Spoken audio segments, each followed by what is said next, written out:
Love you too. Hi everyone, I'm Chris Wilson from Grinding Gear Games.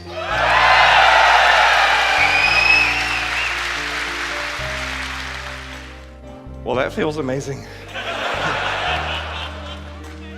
Thank you.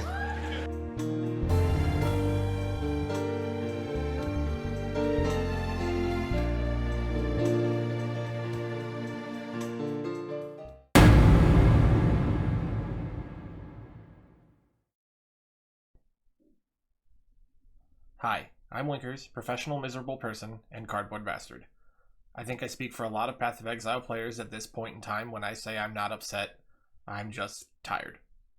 I want to enjoy the game without having this constant anxiety about what changes are actually coming, or at least that's how I used to feel.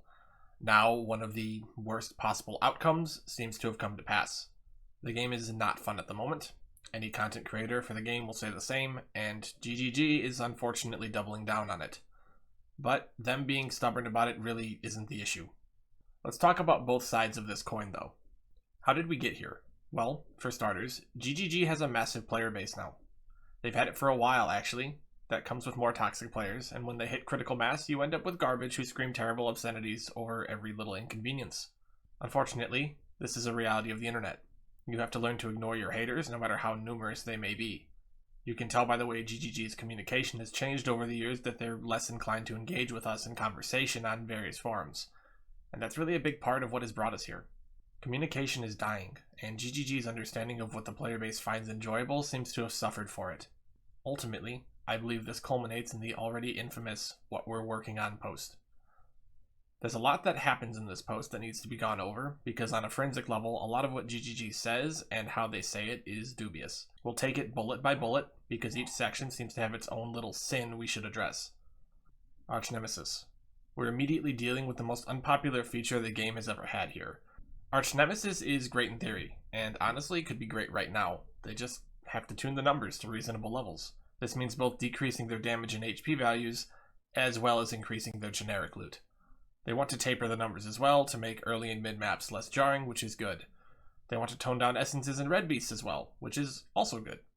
However, the point about rare monsters and red maps remaining the same is some batshit crazy stuff, and we gotta talk about why. Unfortunately, we can't yet. We're coming back to this after the whole picture is established. Harvest. I don't know why they changed Harvest the way they did, but in case you weren't aware, they did the same thing to Tainted Currency. Hell, they did the same thing to a lot of other League mechanics, but these two really stand out to me. If you haven't heard, Tainted Fusings and the like aren't 50-50 on their outcome like they used to be. No. Now, it's about 10% for a favorable outcome. You can gamble a Tainted Fusing to turn a 5-link into a 6-link, but 9 times out of 10 you're just bricking your 5-link, which you already had to risk corrupting. If you go to a 4-link, the odds of salvaging it are basically non-existent. Harvest went the same way. Not only are they happy with the amount of life force you get at the top end with full Atlas investment, which isn't even close enough to give you 25% of the crafts you got from a single garden before, but the crafts you do get are gutted. No, I don't mean keep prefix or suffix reforges. Those are gone. They're not gutted. I mean the actual baseline reforged for life crafts are worse now. Credit to the Diabetes King on Reddit who made a post about this, but the modifiers, a more common version of the crafts, are gone. The more or less likely reforges are 10% as effective as they used to be. The real issue here, just like with Archnemesis, is that Chris has taken hold of the narrative and tried to steer it in another direction, hiding the deeper underlying problems of Harvest while simultaneously stating that it's fine once you're fully invested. Why? Because most people aren't there. That's fucked up, dude. Or at least it would be, but I'm pretty sure most people at GGG haven't been there either, so they just don't know. That's why communication is so important. I don't think they understand the state of the game like we, the players, do. Lake of Calandra. This part of the post was actually great. I mean, they listened to the problems and they're going to make adjustments. Great, that's what we want. General item drops. Good. We can talk about Archnemesis again in a moment. People don't have money. They don't have alks or scours or chisels or vals. Essences are terrifying, but your best bet for getting crafting currency. Harvest is gutted. Delve is still okay, but not because you're drowning in fossils and or resonators. And they remove the massive historic loot bonus to League mechanic mobs that don't drop maps. When you multiply stacking mechanics and how their loot bonuses stack, you get to very big numbers. When you take a sledgehammer to every one of them, you get Lake of Kalandra.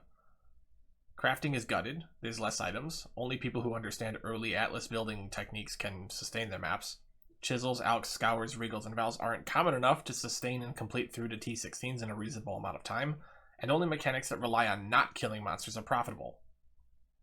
We're in Heist, Expedition, Blight League now, because those are the only things that are worth it. Chris Wilson thinks this is fine, they aren't adjusting any of the problems mentioned, except map bosses will, hopefully, drop slightly better loot, and items will lean toward dropping with better bases. Remember Archnemesis? They're remaining as hard as they are in red maps.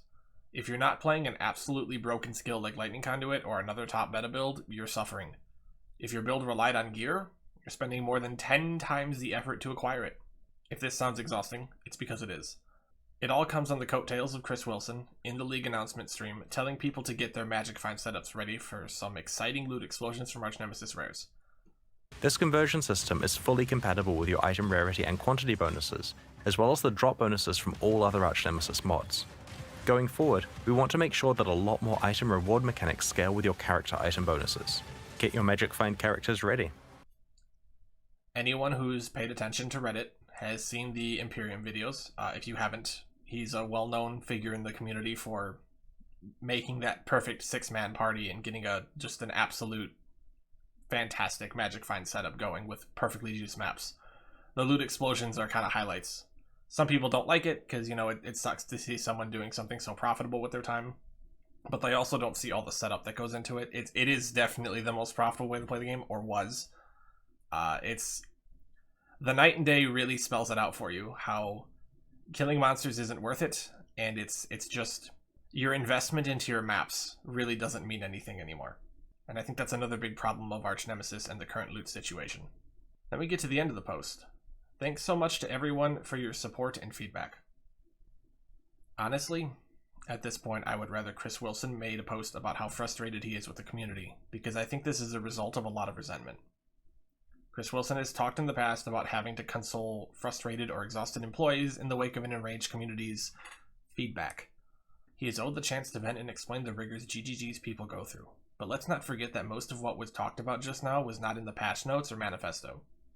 People bought supporter packs and mystery boxes on nothing but good faith. Money exchanged hands, and because GGG omitted information, the argument can be made that they left things out to protect sales.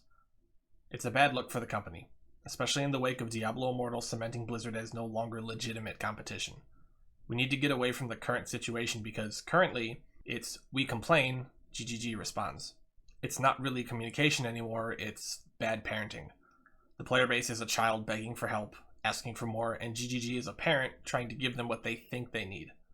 At the end of the day, neither side really talks about it with the other, and their understanding of one another drifts further and further apart.